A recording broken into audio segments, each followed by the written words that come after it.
They checked out allegations of abuse or neglect, covered a troubling problem within the Florida Department of Children and Families. Hundreds of investigators statewide falsifying investigation reports, claiming they checked out allegations of abuse or neglect, but did not. Investigative reporter Darlene Jones talked to more than a dozen former and current child protective investigators and agencies that work directly with DCF to find out how and why it happens.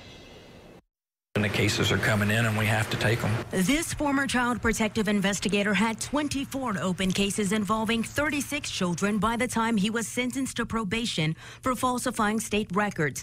He was supposed to check out allegations of abuse or neglect involving Brevard County children, but he didn't. Even though his notes said so, he now fears revealing his identity. Kept having dreams about a long dark hallway and a baby at the end of the hallway, and some nights in my dreams I could make it to that baby and save that baby, and other nights I couldn't. He told us the stress from the job made him sick, and he now suffers from post-traumatic stress disorder. How often do you think caseworkers are falsifying their paperwork? Probably on a daily basis. We read through more than 250 investigative reports where child protective investigators were accused of falsifying paperwork. About 60% of cases over the last 5 years were verified, and while some led to termination, prosecution is rare. Caseloads ranged from 4 to more than 40, often with multiple children involved. In one case, one investigator had 32 cases involving 77 children. Because I believe that we ought to be held accountable for what we do. And DCF Secretary Mike Carroll repeatedly denied our request for an interview, instead providing this budget briefing from earlier this month. Carroll is pleading with state lawmakers to restore $6 million in non-reoccurring funding, in part to manage turnover of child protective investigators, which he says contributes to high caseloads. Because we think that feet on the ground would get us to a number somewhere around 15. Would we like to see that lower? At some point, sure. It is an ambitious goal, and if in place sooner, this caseworker might still have a career. So it's my fault. Took ownership with that. I just wish that DCF would take ownership. This story generating a lot of attention on our social media pages today. In 2014, DCF hired 270 full-time CPIs statewide. There's 60 in training right now here in Central Florida, adding to the 267 with active cases. And we also found out that starting today, they are making some changes, eliminating some of the documentation required for those in-home visits in an effort, they say, to close cases faster. Secretary Carroll believes this should reduce the workload by about 30%. And late yesterday, the department sent me a copy of this memo you see right here. In this memo, Secretary Mike Carroll, who refused to speak with us for this story, issued it directing supervisors to reduce the caseload average to 15 statewide within the next 2 weeks, an ambitious goal. And Carroll said CPI should not have more than 30 cases at once. Today, we spoke with Representative Jason Broder about our report. He chairs the state committee responsible for overseeing the DCF budget, and the committee that recently heard pleas from DCF trying to get help. As evidenced by what your story shows, perhaps it's time for us to revisit that and take more recommendations from the secretary who's delivering those services. The legislative session starts next week, so we will certainly track any changes to the DCF budget. And also in this memo, Secretary Carroll provided a chart showing how he'll track investigator caseloads weekly to keep up with the progress. And of course, you know, we will be watching. Martha, Greg.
Hey, Sheriff, we have a question about why your office, your intelligence division, is investigating private citizens for criminal investigation that happen to be activists that are overseeing your department.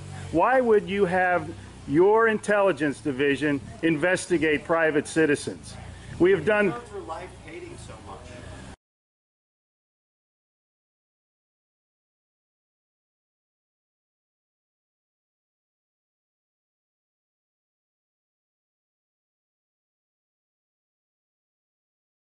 Sir, we don't hate anyone. We love freedom and we love American people.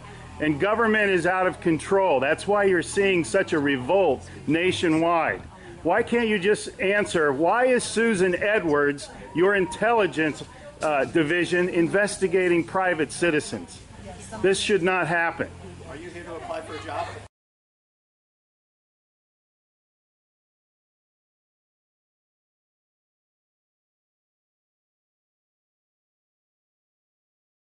Possibly I might be applying for a job, but that's irrelevant to my question. Why would you ask that question? Well, enjoy the fair. Okay. Excuse me. Excuse you? Excuse me, sir. So those of you that haven't been on a bike before, Sheriff's getting a little too pushy.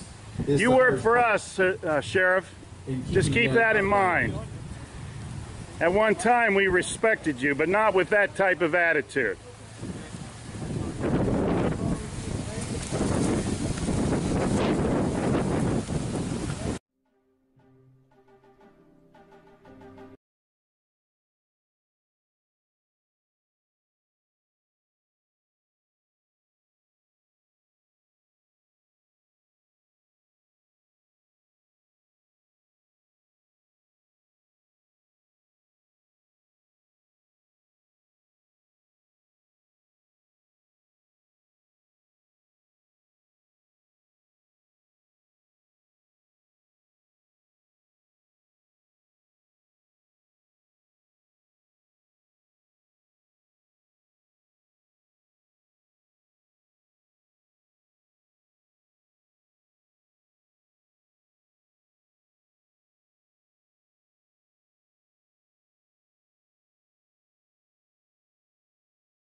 Hey Charlotte County, this is Charlotte County COPWATCH, and I wanted to explain what fair use is.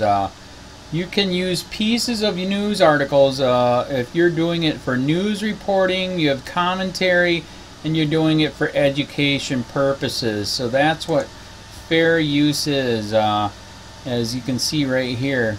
Another reason why I wanted to make this video is to let you know I have just joined with Patreon. A nice thing with Patreon, I make no money on YouTube. They took the money away years ago, and so this is another way to give, and it's a nice thing too because you can give monthly. You can give $1, $5, $10, whatever. I do 4 to 5 hours a day on trying to wake the sheep up on how corrupt it is and different ways that you can fight the corruption. So Patreon is a way that you can do it, and then of course the old way is still there. Donate to Charlotte County COPWATCH with PayPal or credit card. So keep that in mind. 4 to 5 hours a day. I make no money, but the corruption happened to me and I'm sick of it, so I'm trying to wake people up. But my wife would love it if if we could get some help out there. There's 47,000 subscribers. Just think if each one of you subscribers just gave a let's say,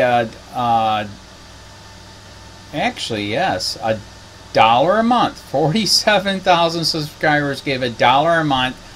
That would be awesome. That's not going to happen. But anyways, that would be great if it did happen. But, you know, do the math in your head. Just think about it. Like I said, 4 to 5 hours a day. I get no money from YouTube. YouTube has gone nuts. You can't do anything anymore. They're taking the money away everywhere. So these are a couple different ways that you can still help out with all this time that I put in. And as you know, I'm in a special situation where, you know, at least I can do it. You know, 4 to 5 hours a day.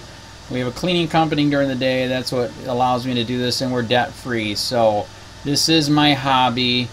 I don't go fishing and all that other crap. I try to save the world. So help me out to make the wife happy, man. In fact, if you guys did give $1 a day, and there was 47,000 of you, and you did it, and each of you gave $1, and that was every month, oh my God, yes, I could quit. I could start suing them. Another idea, too, that we have is, you know, if I got, you know, some funds, we could actually contact everyone that has been ticketed and or arrested and put in jail and start sending them postcards to let them know we're here, and to see if everything went all right, and if it didn't, find out their story. So we could even do more investigations and more lawsuits. Lawsuits take money.